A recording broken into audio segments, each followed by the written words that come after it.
So,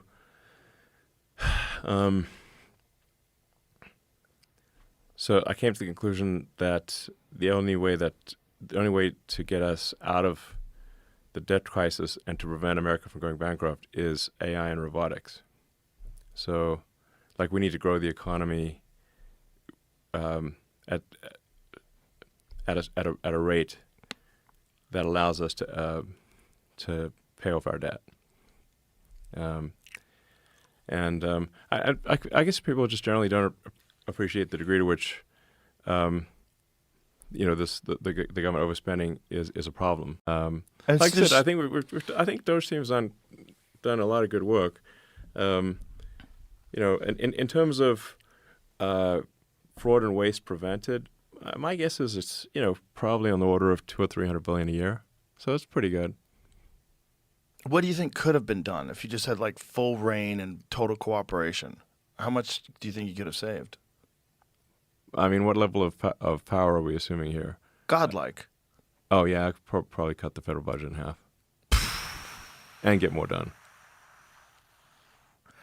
That is so crazy. It is so crazy Yeah, that it's get more done and federal budget in half. widespread. It's that widespread. I mean, you turn off the money spigot to fraudsters, they get very upset, to say the least. But my death threat level went ballistic. Was like a rocket going to orbit. Yeah. So, but now that I'm not in DC, I guess they don't really have a person to attack anymore. Well, the rhetoric about you has calmed down significantly. Yeah. It was disturbing. It was disturbing to watch. It was like, this is crazy. And to watch these politicians engage in it and all these people just like framing you as this monster. I was like, this is so weird. Like, this is what happens when you uncover fraud. Yes. The whole machine turns on you. And if it wasn't for a person like you who owns a platform and has an enormous amount of money, like, it could have destroyed you. Yeah. And that was the goal. The goal was to destroy me, absolutely. Because you were getting in the way Yeah. of this amazing graft. This gigantic fraud machine. Yeah. Well, you were very reluctant last time you were here to talk about the extent of some of the fraud because you're like, they could kill me because this is kind of... What I was saying is that if you create...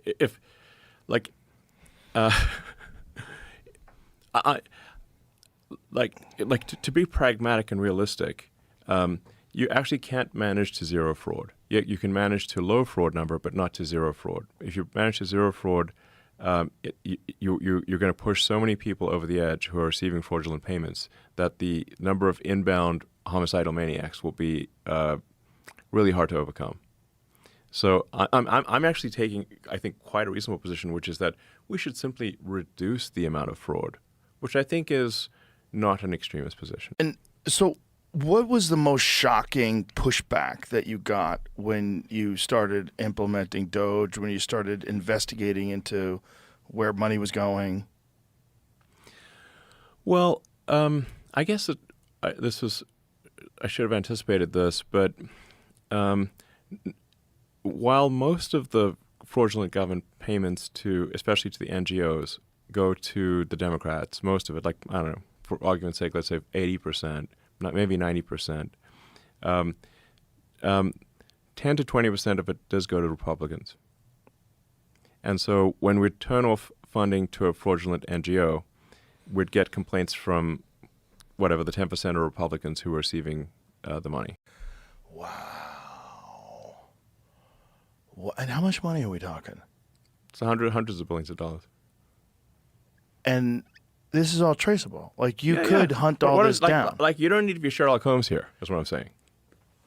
Well, we don't need to call Sherlock Holmes for this one. Is this part of We just need to call the person and say, excuse me, we seem to have the we must have your birthday wrong because it says you're 200 years old or were born in the future. So could you tell us what your birthday is? That's all you need to do. It's that simple. But all these other government payments that are available that are connected to this Social Security number, it seems like if you just chased that all down, you would find the widespread fraud. You would find where it's going. Yes,